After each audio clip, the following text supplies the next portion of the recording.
Y bienvenidos a este segmento de entrevistas de a las 8:45. En esta primera entrevista hoy nos acompaña el señor ministro de Gobernación, Mauricio López Bonilla. Mauricio, buenas noches. Buenas noches, Quique. Muchas gracias por acompañarnos hoy en la noche. Y vamos a hablar hoy, el primer tema es un poco acerca del tema de la incautación de esta base de cocaína, se le llama, pero fueron unos toneles que se capturaron en el puerto Quetzal. Hablemos un poco de esto, del operativo, cómo se lleva a cabo, qué información se tiene, cómo fue que se determinó que había que hacer este operativo. Sí. Bueno, pues muchas gracias, es un gusto estar por acá. Realmente el tema del operativo es trascendental para nosotros porque históricamente nos hemos estado preguntando en las nuevas estrategias que emplea el narcotráfico, el porqué de toda esa incautación de cantidades, son miles de toneles los que tenemos ya incautados de químicos precursores que sirven en todo el proceso de producción de droga, bien sea esta, por ejemplo, en el caso de la cocaína, o bien sea para producir drogas sintéticas o de diseño. ¿Cuál era el objetivo? ¿Cuál es el objetivo? Y hemos ido develando poco a poco cómo el territorio no solo ha sido utilizado, igual que el resto de Centroamérica, Como un punto de trasiego. Como un punto de trasiego territorial, bien sea en la plataforma continental, en el mar territorial o en el espacio aéreo, y nos lleva a la conclusión, después de mucho análisis sobre este tema, que durante los últimos 2 años, el 11 y el 12, el tema de la incautación, la visibilización de los precursores químicos en el país debería de tener un propósito, y el propósito era ir creando laboratorios clandestinos, desde los cuales fundamentalmente en algunos departamentos con frontera con México se pudiera llevar a cabo el proceso de elaboración de drogas mucho más cercana al mercado, en este caso hacia el norte, Estados Unidos, tanto en el tema de las drogas sintéticas, metanfetaminas, como en el caso de la cocaína. Y por eso, empezando a hacer el análisis, pues esto ha entrado, la gran mayoría han entrado por nuestros puertos, especialmente por nuestros puertos marítimos, aunque hay también una incautación por la vía aérea. Pero en el caso de los puertos marítimos, se empezaron a tomar mejores controles, porque pues los químicos se utilizan en la industria farmacéutica, claro, en la perfumería, pero se utilizan muchos de ellos, exactamente, pero en cantidades que mucho menores, por supuesto. Entonces el tema ahora fue, primero se hace un análisis de riesgos de las diferentes rutas que se utilizan entre el sur y el norte para poder trasegar ilegalmente sustancias prohibidas, también explosivos y también armamento.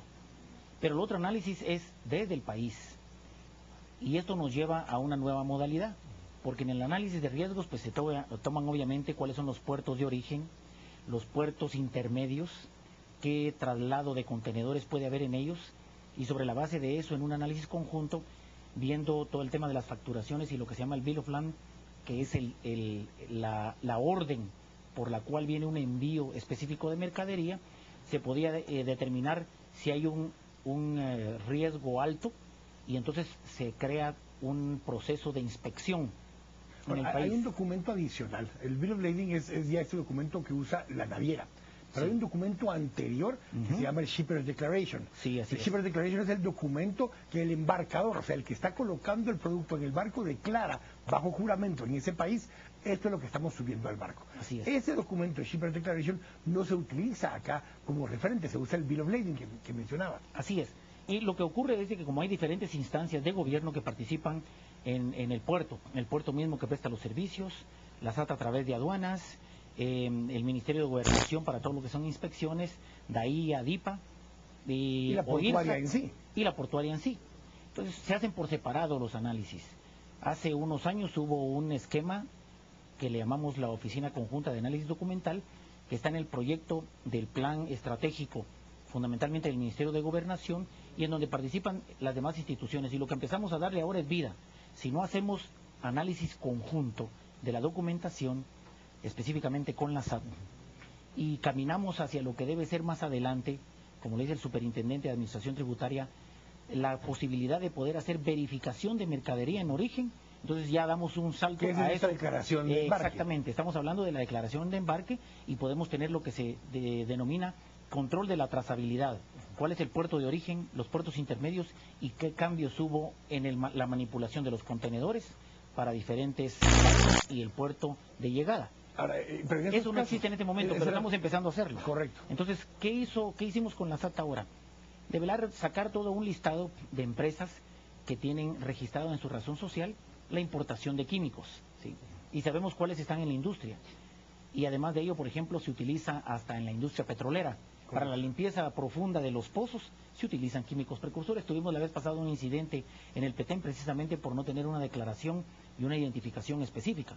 En este caso es qué empresas se analizan y pueden estar en un rango de riesgo. Ahora, esto venía declarado como barniz. Viene declarado como barniz. Como químicos de este tipo. Así es, viene declarado como barniz y rompe realmente con todos los patrones que hemos visto hasta el día de hoy, porque el embarque viene de Taiwán. Correcto. Sí, cuando hace el análisis la SAT sobre eso, pues desde el 2007 más o menos hay una importación de esa empresa, que es una empresa muy seria en Taiwán, pero hace algunos meses se declaró que esa importación iba a ser ya a través de otra empresa en Guatemala.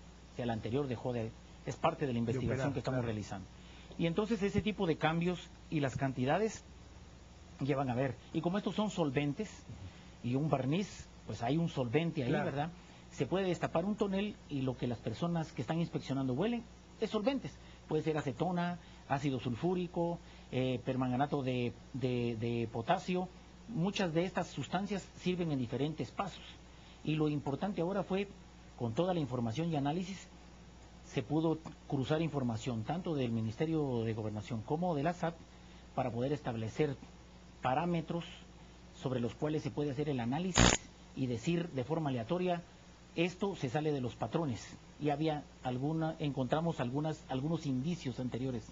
Y esa fue la razón para poder decir, hágase el análisis de este contenedor. Ahora, muchas veces se habla de que ese tipo de tráfico se hacía a través de las fronteras permeables, que simplemente son tan porosas las fronteras que podían pasar por cualquier camino. Sin embargo, aquí usan la estructura formal, entran en buques que atracan en el puerto legalmente, bajan su carga usando las grúas que están en el puerto, utilizan los mismos patios que están ahí. O sea, no están pasando de noche en un caminito oscuro por medio de las fronteras terrestres, están pasando a plena luz del día como que si fuera cualquier otro producto. Sí, así es.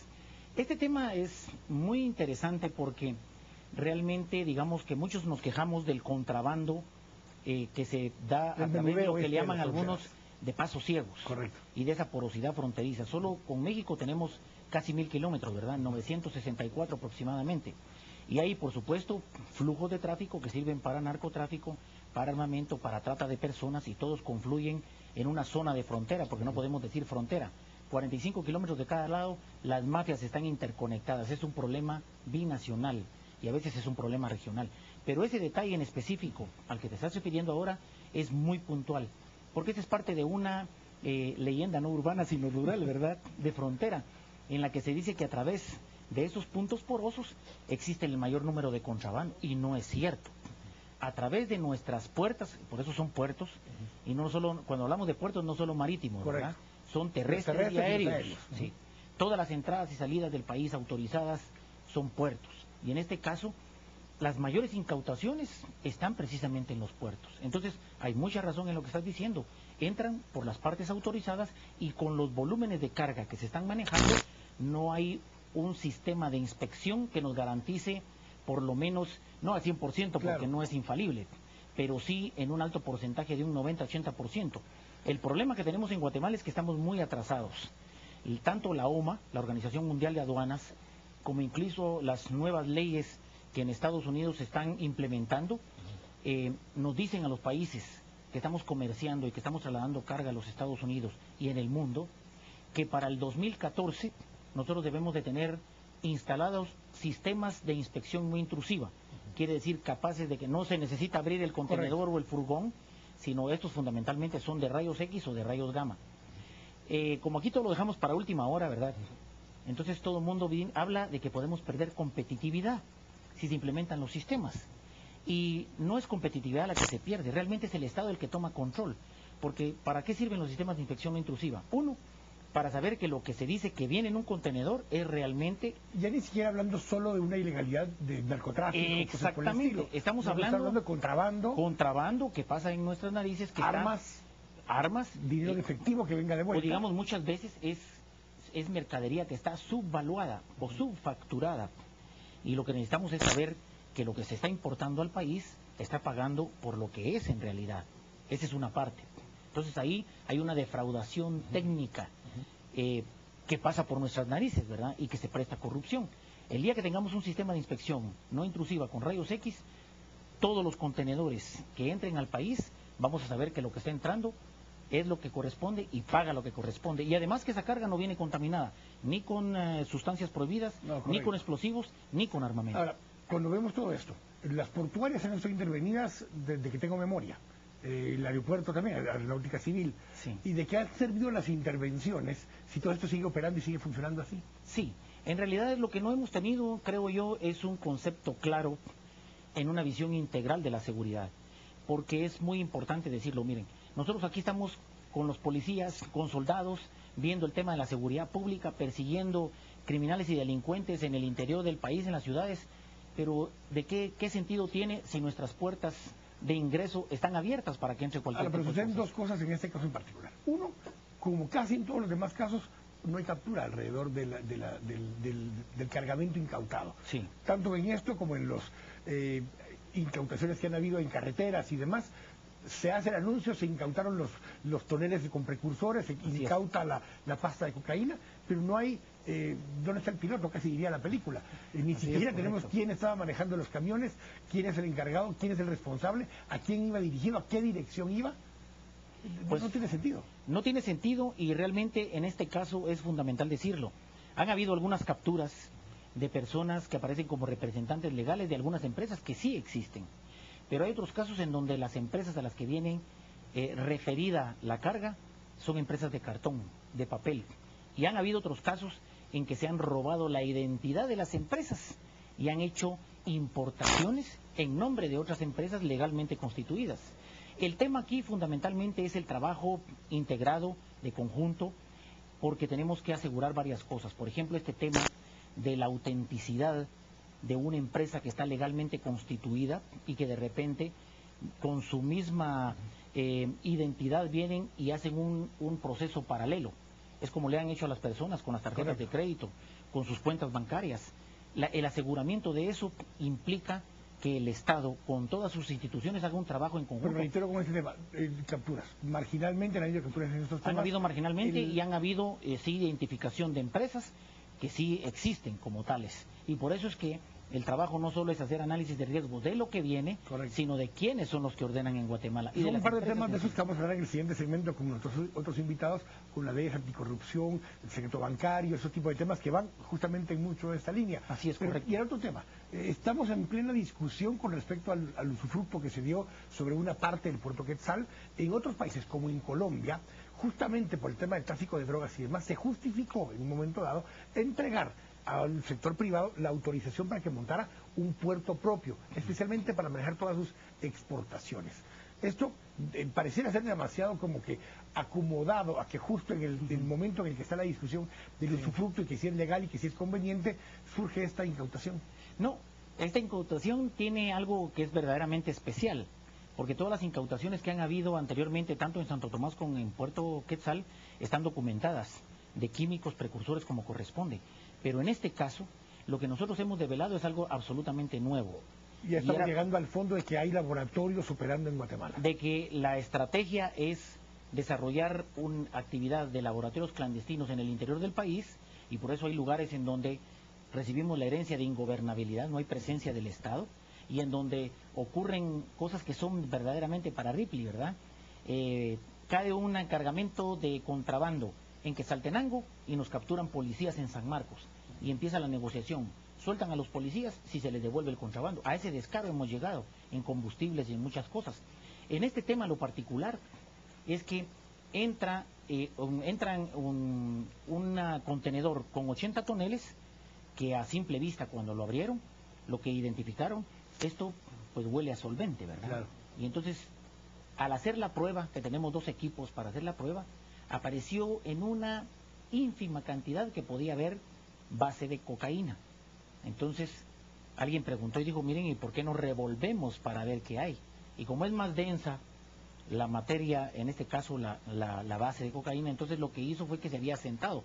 Cuando empezaron a revolverlo y a moverlo, entonces empezó a surgir todo el líquido. Y cuando se hizo ahí la prueba, nos dio el 55% del contenido líquido, que era base de cocaína. Entonces, lo que estamos develando es otra forma de entrar, en este caso, un producto que nos puede dar la pasta base para un 75% de adelanto en esto. Pero con lo que hemos incautado y lo que hemos develado de laboratorios en el interior, está más que claro. San Marcos es un territorio en donde narcotraficantes mexicanos han creado un esquema no solo para lo que es la siembra de amapola, correcto, que ha estado históricamente, de ahora ya están hasta entre las casas y alrededor de las escuelas, sino además la creación de laboratorios clandestinos. Entonces, volviendo a la pregunta y a la observación que hacías, es absolutamente claro. La mayor parte de la defraudación tributaria entra por nuestros puertos técnicamente, y esa se presta también a lo que se conoce como contenedores fly. ¿Cómo es que se desaparecen en el aire? Nadie sabe, pero ahí tiene que haber, por supuesto, una organización criminal que cuenta con gente de puertos, con gente de aduanas, con gente de policía, con cualquier cosa. Y eso es a lo que tenemos que ir. Análisis conjunto, vetear, que quiere decir pasar por pruebas de confiabilidad a todo el personal que intervenga en estas operaciones, y el complemento final va a ser cuando se tenga la posibilidad de poder hacer verificación de mercadería en origen, porque entonces eso implica que... Con esa declaración de embarque que estábamos hablando. Porque aquí, por ejemplo, salió de Taiwán, pero pasó a otros puertos. Y que probablemente la declaración de embarque de Taiwán decía otra cosa. No, era correcta, ¿sí? Pero lo ilógico es, no va a venir un embarque de Taiwán. Obviamente. No va a venir así, ¿verdad? Obviamente. Pasó por otros puertos, y lo que tenemos que determinar es qué cambios hubo ahí y dónde pudo haber una contaminación de la carga, que es en el argot, cómo se le carga sustancias prohibidas. Entonces, el tema es el último paso, que en Guatemala implementemos para todos nuestros puertos marítimos, terrestres y aéreos la inspección no intrusiva con rayos X. Así vamos a asegurar lo que entra a Guatemala, y vamos a asegurarle a nuestros socios comerciales que lo que está saliendo de puertos guatemaltecos va con garantía. Ministro, muchas gracias. Vamos a seguir conversando de esto seguramente. Vamos a hablar de esto en el siguiente segmento con nuestros otros invitados, acerca de esas otras herramientas que están utilizando y esas empresas de cartón y esos otros temas. Así que muchas gracias. Muchísimas gracias, Kiki. Igual para ustedes. Vamos ya al corte. Estamos acá a las 8:45. Volvemos en un minuto.